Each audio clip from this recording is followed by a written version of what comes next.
All right, welcome back to EVE Vegas 2019. It's Matterall, and I'm here with Hilmar. Hi. So I've just cornered him. He's been really busy, but we're going to ask him a few questions about EVE Online and how it's going. So first of all, how are you enjoying this one? I like it a lot. The new venue is an upgrade from last year, I think. I mean, the talks are always good. The conversations are fantastic. So no change there. So I'm having a great time. Yeah, and you went on a bike ride with Dunk Dinkle. What was that like? Yeah, that was really nice. Nice, like a new thing to do at EVE meetups. So we went to the Red Rock Canyon, did like a nice 50K loop. So yeah, that was very nice. That's good. Well, he's getting some exercise while he's here in Nevada. So tell us about EVE Online and where it's at. Last time we talked was the Blackout interview, which was very popular. I don't know if you know, it got 18,000 listens on our podcast, so there's a lot of interest in it, and mixed feelings from some of the feedback that we got, but you guys seem to have learned a lot. Yeah, so I mean, the purpose with a lot of the Blackout or Blackout style chaos era like changes is to not make kind of more gray tones, is to make things which are either loved or hate, and I think we've achieved a lot of that. And I think that's the interesting element to work with EVE Online right now is in the extremes. There's been too much operation towards the center, having everything in balance and things like that. It's just, I mean, it's fine for a while. Now it's time for something different. And now, once we've been running this for sort of in earnest since May, and as we're presenting now, we're sort of tweaking up the process, the structure, etc. You saw CCP Rise talk about the 2-week cadence, which we've been going to be running until the end of the year. And that's in a way one of the learning points is that while it's good to be kind of keep the details back, it is okay to reveal them close to the event, just as long as people don't have to wait a long time. And then having a persistent and predictable cadence, I think is a good thing. And we're then rolling that into the quadrant system that CCP Burger was talking about, which I think is going to allow us to do a lot of these kind of changes where the duration, the flipping points and those kind of elements are more understood and more relatable. And I actually think this element of having sort of season-like movements inside the world of EVE Online actually is going to be helpful for EVE and the way we do its development. Because we as humans are very naturally programmed to understand seasons. Like there is a winter, there's a spring, there's a summer, there is a fall. Or at least I'm told these are elements. Well, not in LA so much, but yeah. And in Iceland we just have like, I don't know, winter and the rain season, but these kind of shifts allow us to better sort of manage this element of like there's always something to look forward to because you know the quadrant is going to shift. And while the twice per year expansions have been providing some of that, I think we can do a lot better job by having it 4 times a year, not just 2 times per year, and making its sort of theme run a more consistent sort of progression. Often the expansions are a little bit just what is now ready from the dev team bundled up into something, but often the bits don't really fit together very nicely. So, and it's always been the case that way, right? Like you get your theme based on the big feature, then you'd have a lot of little features that sneak in but aren't really related to the theme sometimes. Yes, and sometimes just become confusing, and they will be better bundled together what makes sense to bundle together into a release which you can then create messaging and themes around, and that creates much kind of a stronger impact than kind of working a lot of these many little bits and pieces. It's kind of the difference between kind of supply driven, just what's ready, towards being more demand driven, and also generating demand for things. So let me take you back. You said something like this process started in May. Yeah. Did you do analytics or metrics in the fall and then analyze that in the spring and then start in May, or Was there any? Is that the kind of progression that happened, or what happened in May that started this off?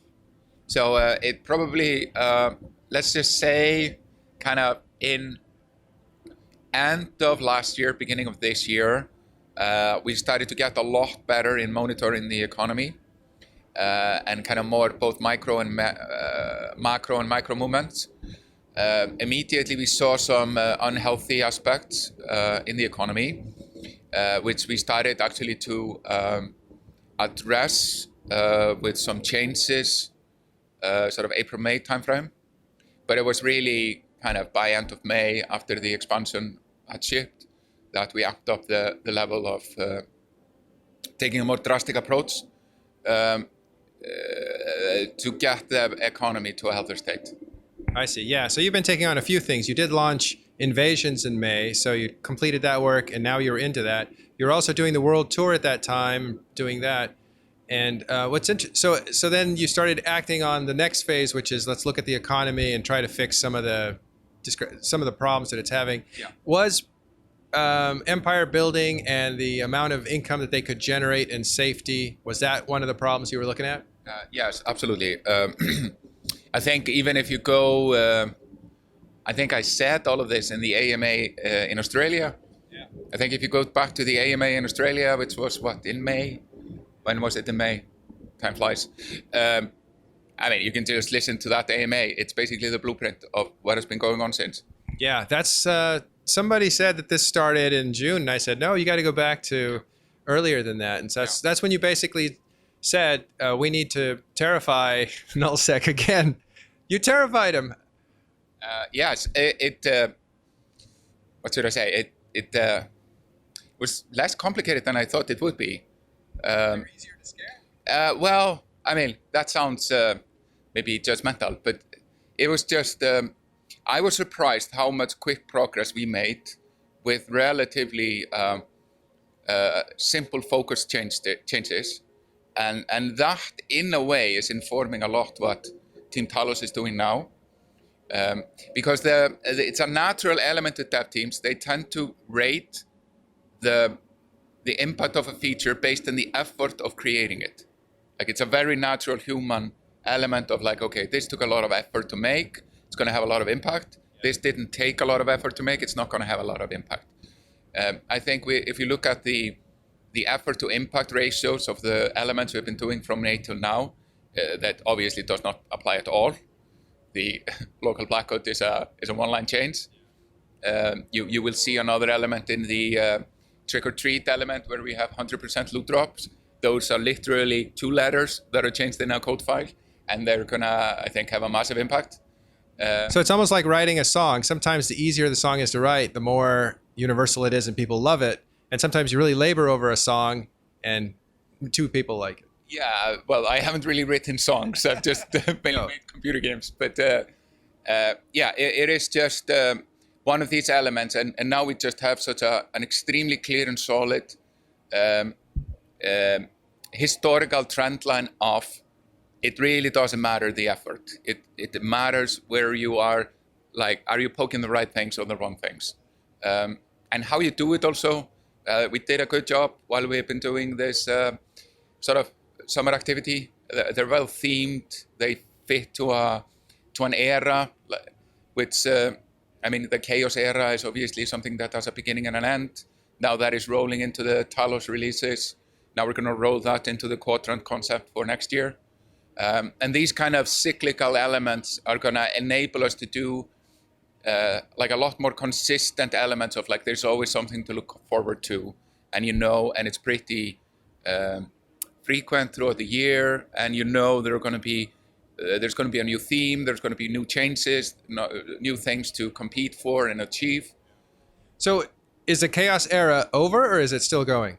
It's a little bit with these things like Chaos era, like saying it's over and not over is almost contrary to the whole point. And obviously, I mean, we have as a company and in a way me as a person, and maybe to become too much of an agent in this. It was needed just where we were, but obviously we want these elements to come more through the world and they being more sort of encoded into the operating system on the world, so people have some agency in it. So that's why me coming and declaring end or start or whatever, that goes contrary to that. It served its point at the time, but obviously we should imbue the world with its own agency to change itself, and then people can start to figure out the pattern and start to plan towards it.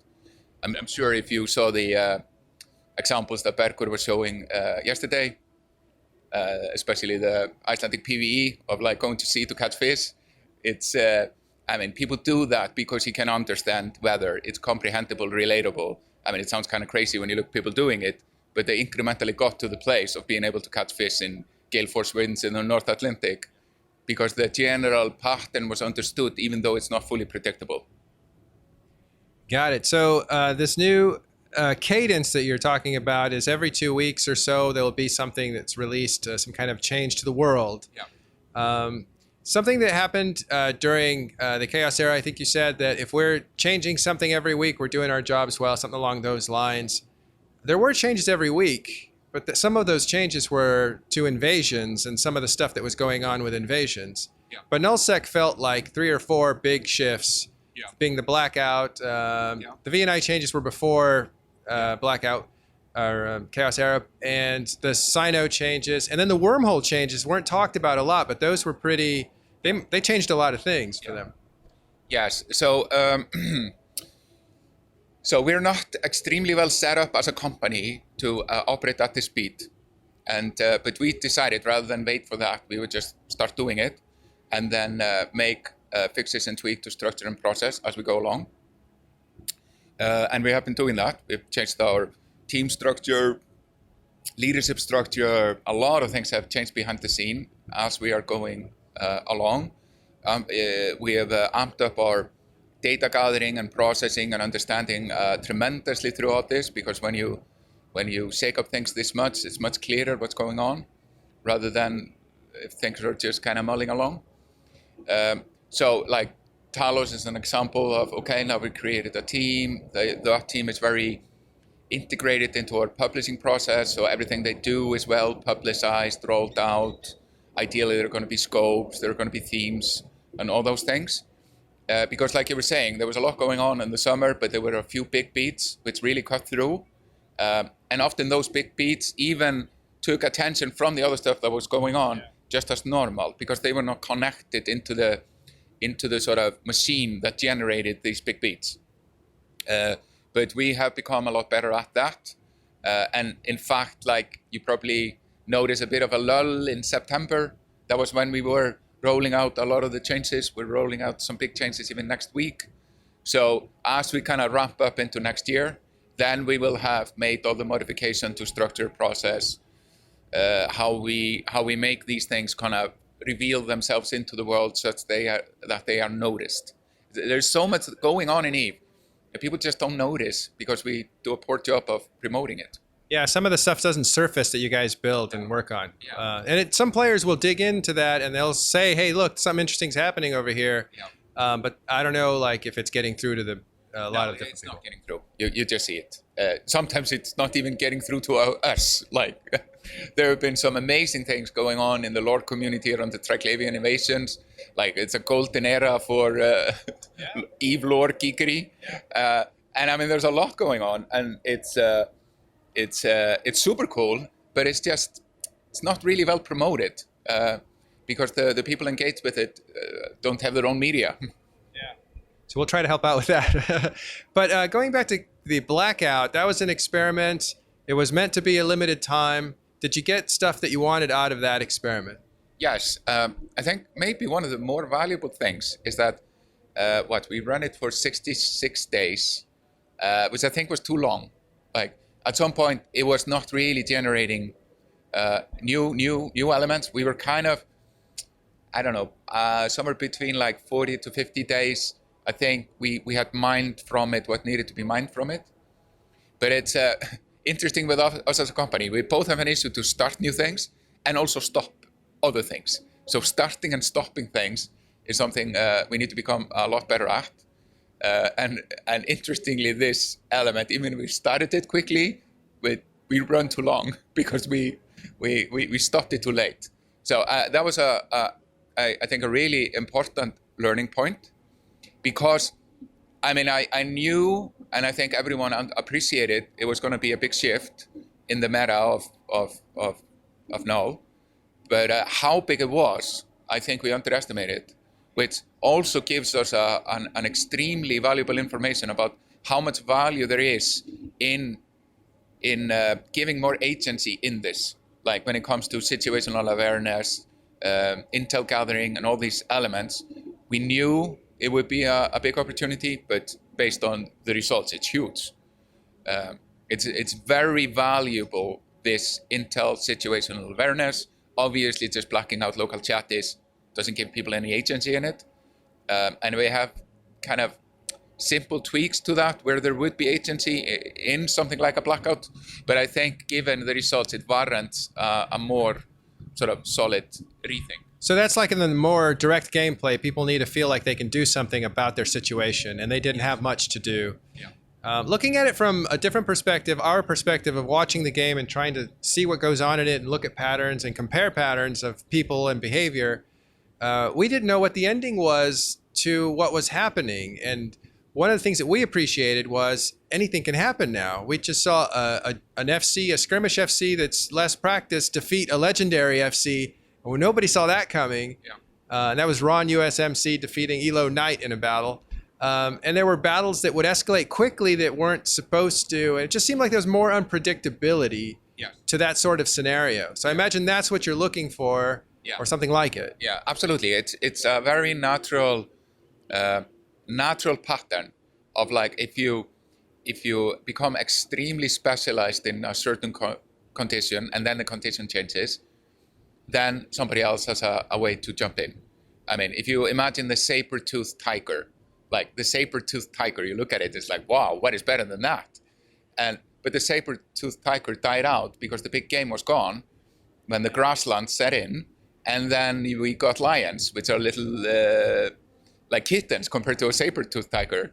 So in this case, which I had not learned about fully, I should pay more attention, like a little kitten was able to take out a saber-toothed tiger because the environment has changed. Yeah.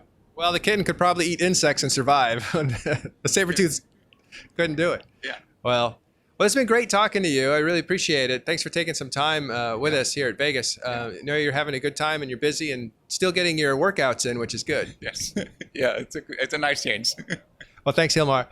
Well, thanks very much. That's it for Talking in Stations here at EVE Vegas. We will see you in San Diego next year.